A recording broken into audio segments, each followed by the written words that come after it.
Hello guys, welcome back to our channel How to Do It tutorial videos. So in this video, I'm going to show you how to block ads on Twitch PC. So this is quite simple.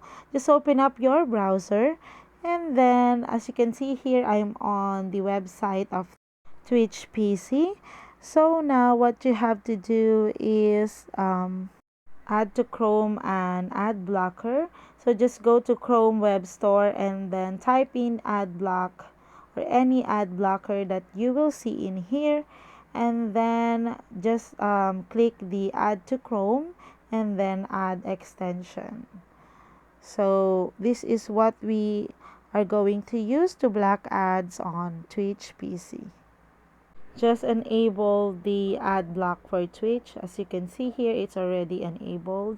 So it's now ready to block ads on your Twitch PC. So that's it guys. I hope you find this video helpful, and if you do, please don't forget to like and subscribe to my YouTube channel. Thank you for watching.